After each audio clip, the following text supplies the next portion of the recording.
네, 늘 그렇듯 인사는 공손하게 송금손 배꼽 인사. 안녕하세요. 안녕하세요.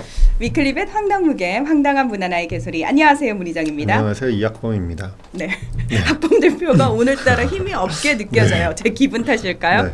네, 우리 학범 대표가 사실 수의계와 관련된 거의 대부분의 정보를 다 알고 계시잖아요. 근데 이렇게 힘이 없을 때가 있어요. 언제냐면은 그 수의사들과 관련된 얼토당토한 정책이나 네. 법이 나왔을 때 굉장히 좀 힘들어하는데 오늘 사실 저희가 조금 심각한 얘기를 해보려고 합니다. 네. 예. 그 최근에 농식품부에서 구제역 방역 개선 대책을 세우고 있는데 네. 그 초안에 이 백신 접종업을 신설하겠다는 계획이 담겨서 수의계 내부에서 논란이 일고 있거든요. 오늘은 그 백신 얘기를 접종업 하려고 합니다. 네.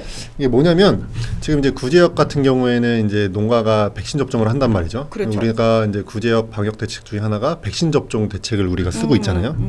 근데 이제 일정 규모 이상의 농가들은 우리 공수위라고 하는 분들, 수의사분들이 가가지고 네. 지자체에서 위촉된 수의사분들 공수위라고 하는데 이분들이 가서 백신 접종을 하는데 일정 규모 이하의 농가들은 이 백신을 농가에 나눠주고 농가에서 알아서 자율 접종을 하게 되어 있어요. 근데 아무래도 농가에서 백신 접종을 안 하는 비율이 높다 보니까 실제 안 하거나 하더라도 좀 제대로 접종을 못 하시는 경우가 있을 수 있겠죠. 네. 실제로 그래서 농가에서 항체를 검사해 보면 항체율이 굉장히 낮은 농가들이 많이 나온단 말이죠. 아, 자율적으로 백신 접종을 하다 맡긴 보니까. 농가들. 네. 네. 그래서 정부에서 봤을 때는 우리나라는 구제역 지금 방역 대책을 백신 접종 대책을 쓰고 있는데 이걸 하고 있는데 백신 접종은 제대로 안 되고 하다 보니까 어떻게 농가의 백신 자율 접종률을 높일 수 있을까 이거에 네. 대한 고민이 많다는 거죠. 그래서 세운 계획이 백신 접종업이라는 제도를 가축전염병 예방법을 개정해서 만들어가지고 네. 이 접종 인력들 수의사 아닙니다. 이 비수의사의 접종 인력들을 1년에 한 번씩 교육을 시킨 다음에 네. 이 업체한테 백신 접종업을 맡긴다는 거죠. 그렇게 해서 농가의 예방 접종률을 높여보겠다 이런 계획을 지금 세웠습니다. 자, 일단 여기서 위클리벳을 계속 쭉 시청하셨던 분들은 너무나 잘 알고 계시겠지만 잘 모르시는 분들 입장에서는 백신 접종이라는 게 주사 행위잖아요. 네. 이걸 농가에 자율적으로 맡겼다. 이것도 일단 이해가 안 될 것 네. 같아요. 네. 그러니까 반려동물은 사실 자가진료 이렇게 주사를 찌른다거나 하는 거는 금지가 됐잖아요. 그렇습니다. 하지만 산업동물, 농장동물에 한해서는 허용이 돼 있는 상태죠. 맞습니다. 일단 주사행위라는 거는 엄격한 진료행위고 누가 봐도 그렇죠. 법적으로도 그리고 원래는 당연히 진료행위는 동물에 대한 진료행위는 수의사만 할 수 있게 돼 있어요. 그렇죠. 수의사법 10조에 명시돼 있고 이걸 위반하면 2년 이하 징역도 2천만 원 이하 벌금이거든요. 하지만 이제 동물의 주인이 했던 진료행위는 허용되어 있었죠. 그리고 우리가 자가진료라고 표현하는데 네. 2년 전에 반려동물에 대한 자가진료는 금지됐다. 금지. 무슨 소리냐면 이제 반려동물 보호자분들은 아무리 자기의 반려동물이라 하더라도 진료행위를 할 수 없어요. 주사행위 할 수 없거든요. 하시면 안 됩니다. 네, 하지만 농장동물에 대해서는 여전히 이게 허용되어 있기 때문에 농가 사장님들, 주인이 자기의 가축에 대해서 하는 진료행위는 다 허용되어 있고요. 네. 그러다 보니까 백신을 정부에서 지자체에서 사주고 농가에서 자율 접종하는 게 지금 합법적으로 이루어지고 있는 상황입니다. 네, 근데 거기서 네. 백신 접종업이라고 해서 네. 그 행위만 따로 하는 네. 이렇게 영역을 만든다라는 거잖아요. 네, 그렇죠.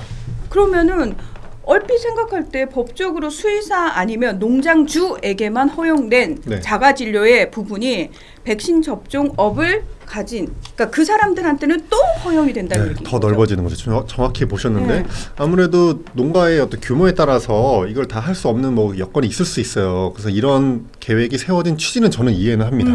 여러 가지 현실적으로 예방접종을 다 할 수 없고 수의사 인력은 부족하고 이런 것 때문에 이제 이런 걸 만들려고 하는 것 같은데 네. 취지는 이해하지만 저는 이게 앞뒤가 잘못된 계획이라고 보는 거죠. 왜냐하면 왜 수의사 인력이 부족한가? 왜 농장 쪽으로 이제 산업동물 임상 쪽으로 가는 수의사가 부족한가? 이런 거에 대한 고민이 먼저 있어야 된다는 거죠.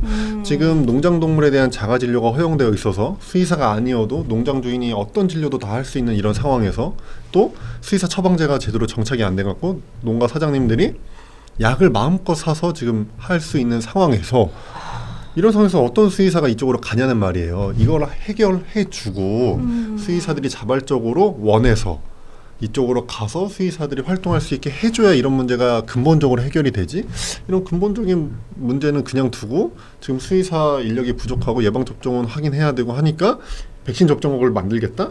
이거는 되게 제가 봤을 때는 근본적인 문제 해결 없이 땜질식 처방이라고 저는 생각을 합니다.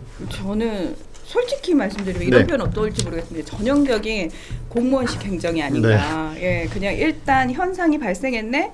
눈에 보이는 가장 빠른 결과물을 가져올 수 있는 방법. 이러면서 또 하나의 새로운 영역을 만들겠다라는 거잖아요. 맞습니다. 그런 상황이죠. 네. 근데 저희가 이 수의계와 관련해 가지고요. 이렇게 대량으로 양식을 하는 동물과 관련해서는 사실 이렇게 수의사가 아니어도 네. 또는 그 농장주가 아니어도 이런 진료 행위에 해당하는 것들을 허용하는 몇몇 그 직업들이 있어요. 네, 이미 이런 비슷한 직업들이 생긴 전례가 있습니다. 네. 일단 축산법에 따른 가축 인공 수정사, 이 소돼지한테 가축한테 인공 수정을 하는 거, 정액을 주입하는 행위를 네. 원래 수의사가 할 수 있는데 가축 인공 수정사라는 별도 직군이 생겨서 이분들도 할 수 있고요.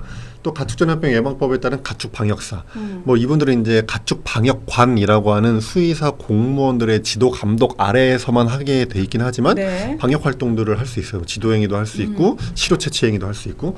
그리고 이제 십몇 년 전에 통과됐는데 수산생물질병법에 따라서 수산질병관리사라는 직업이 있어요. 네. 우리 이제 수산생물, 흔히 말하는 이제 물고기 같은 것들, 이런 동물들에 대한 진료도 수의사도 할 수 있지만 수의사들이 워낙 이쪽으로 안 가다 보니까 수산질병관리사라는 별도 직업이 생겨서 이분들이 그런 진료를 할 수 있거든요. 네. 거기다 법적으로 이제 허용돼 있는데 백신 접종을 하는 네. 분들을 또 이제 만들겠다는 만들겠다라고 얘기를 하는 건데. 맞습니다. 그래서 수의계 전반적으로는 이 계획이 이제 공개된 다음에 뭐 엄청난 반대 움직임이 있어요. 네. 뭐 수의사들이 이제 규탄 대회도 하고 있고 이제 반대 서명 운동도 하고 있는데 네.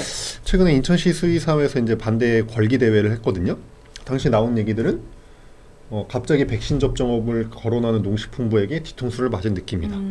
수의권을 무시하는 치졸한 횡포이자 수의사 죽이기 제도다. 뭐 이런 의견들이 나오고 있습니다. 네. 아니 우리가 왜 예전에 수의 공무원들 정말 많이 필요한데 처우가 워낙 열악하다 보니까 이제 수의 공무원들이 많이 그쪽으로 안 간다. 네. 수의사들이 그런 얘기들 하면서 사실은 처우 개선을 좀 제대로 해줄 필요가 있습니다라는 말씀을 드렸거든요. 네. 근데 같은 맥락인 것 맞습니다. 같아요. 예. 근데 또 하나가 저는 걱정되는 게 어쨌든 주사를 놓는다는 행위 자체가 그냥 겉에서 봤을 때 쉽게 한 방 뻑 찌르는 것 같지만 이게 저는 굉장히 위험한 행위라고 그럼요. 생각을 하거든요, 개인적으로. 맞습니다. 근데 이걸 수의사 관리 하에 그것도 한 명의 관리자가 있고 네. 밑에 그 분들이 있는데 중요한 건 네. 1년에 한 번 교육받아서 그게 네. 가능한가요? 그러니까 저는 그게 가능하다고 판단한 농식품부의 이런 인식에 문제가 있다고 보는 거예요. 이게 수의사법을 주고 수의사 면허 시험을 관장하고 수의사 면허를 관리하는 주무부처에서 세운 계획이라는 게 이제 믿기지가 않는 거고 네. 도대체 이 주사 접종 행위라는 그 진료 행위를 농식품부가 어떻게 바라보고 있는지가 지금 정확히 보이는 거고 저는 이건 너무 위험한 행위라고 생각이 되고 네. 자칫 잘못해서 이 비전문가가 예방접종을 했을 때 과연 예방접종이 제대로 될 것이며 부작용 발생했을 때 어떻게 할 것이며 이 관리는 또 누가 할 것이며 이런 문제가 또 발생할 수 있다고 저는 생각을 하거든요. 그래서 이런 부분에 대한 판단은 좀 아쉽습니다, 솔직히. 네. 네. 이거 백신 접종을 이제 전문적으로 하시는 분들이 만약에 생기게 되면 저는 숫자도 좀 많을 거라고 생각이 드는데 문제는 지금 사실 농가들 관리도 잘 안 되고요. 강아지 공장이라고 흔히 말하는 이런 부분도 관리가 일단 안 되는데 우리가 늘 얘기하는 게 그거잖아요. 이거를 단속할 또는 관리할 공무원이 너무 부족합니다라고 늘 말씀을 드리는데 백신 접종업이라는 걸 또 만들어 놓고 이들을 또 제대로 관리할 수 있느냐. 이들에게 맡겼다고는 하지만 이 사람들이 정말 한 마리 한 마리 제대로 접종을 정확하게 하고 있는지를 누가 또 확인할 거예요. 네, 그거를 이제 접종 관리자인 저 수의사한테 한 분이요. 네, 수의사를 한 명 이상 고용하게 돼 있으니까 저분한테 아마 관리하라고 하고 책임도 저분이 지는 이런 일이 벌어질 것 같긴 한데 그래서 저는 더더욱 이제 이 제도에 반대고요. 수의사들이 이제 정부한테 네. 뒤통수를 맞은 느낌이라고 하는데 이게 왜 이런 얘기가 나오냐면은 올겨울에 저희가 방역을 엄청 잘했단 말이죠. 네. 지금 매년 AI 고병원성 조류 인플루엔자가 터졌는데 올해 5년 만에 안 터졌습니다. 엄청 잘 막았죠. 맞아. 위클리브에서도 우리 그 얘기 안 했어. 네. 오. 그래서 이건 저는 이제 네. 신설된 방역 정책국의 효과라고 저는 믿고 있고요. 네. 이렇게 잘하고 있고 이번에 구제역도 사실 터졌는데 며칠 만에 막았습니다. 몇 건 안 터졌어요. 굉장히 잘 막았단 말이죠. 네. 근데 그때 막을 수 있었던 이유 중에 하나가 당시 이제 설 연휴 기간에 구제역이 발생했는데 당시 이제 정부에서 되게 강력한 백신 접종 정책을 폈어요. 제주도를 제외하고 전국의 소, 돼지 농가에 전부 다 구제역 백신 접종을 했거든요. 네. 당연히 수의사들이 해야 되니까 공수의 동원하고 또 일반 동물병원을 운영하는 수의사분도 동원이 됐단 말이죠. 자원봉사 형태로 그분들이 참여하신 건가요? 그렇게 볼 수도 있고 지금 네. 수의사법 시행령에 보면은 뭐가 있냐면 이 정부가 특정 상황이 되면은 네.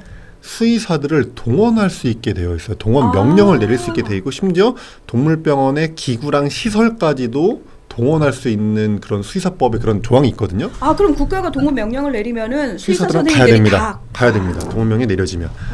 그래서 이렇게 동원 명령이 내려져서 수의사들이 이번에 물론 공수위 포함이지만 1,099명이 이 백신 접종에 참여해가지고 밤새 예방 접종을 했어요. 긴급 백신 접종을. 그래서 무려 1,383만 마리의 동물을 예방 접종을 했고, 그래서 결국 구제역을 잘 막았고, 네. 이 일에 대해서 문재인 대통령이 직접 자기 SNS에다가 설 연휴까지 반납하다시피 하고 1,300만 마리가 넘는 동물에게 백신 접종을 마친 공무원과 수의사님들께 각별한 고마움을 전한다라고 직접 이렇게 쓰셨거든요. 그래놓고 2달 뒤에 지금 이런 계획이 정부 계획에 담긴 거예요. 이거는 당연히 뒤통수치기라고 볼 수 없다고 저는 생각을 합니다. 네. 사실 이렇게 구제역이 잘 막아졌을 때는 별로 알려지지 않아요. 하지만 구제역이 막 퍼지고 난리가 나면은 뉴스에 연일 보도가 되기 때문에 이거 또 뭔가 잘못됐나 보다라는 생각을 하기 쉬운데 이렇게 빨리 마무리가 된 데는 보이지 않는 수의사 선생님들의 그 노력이 있었잖아요. 그렇죠. 이 부분을 사실 저희들이 잘 모르기 때문에 네. 아마도 이번 일과 관련해서 많은 분들이 좀 무관심하지 않나라는 생각이 드는데 네. 저는 매번 말씀드립니다만 왜 동물이라고 해서 그 생명의 가치를 좀 가볍게 여기는지 모르겠어요. 맞습니다. 네. 사람한테 주사 놓는 업종을 따로 만든다라고 하는 거 여러분은 혹시 인정하실 수 있어요? 그러니까요. 저는 못 받아들이거든요. 죽어도. 그럼요. 네. 그건 의사가 해야 되는 행위고 정말 정식 교육을 받은 의료인들이 해야 그렇죠. 되는 행위거든요. 동물과 관련해서도 저는 좀 상식적으로 생각을 해서 제발 정책과 법들이 만들어졌으면 좋겠다라는 생각이 드는데 네.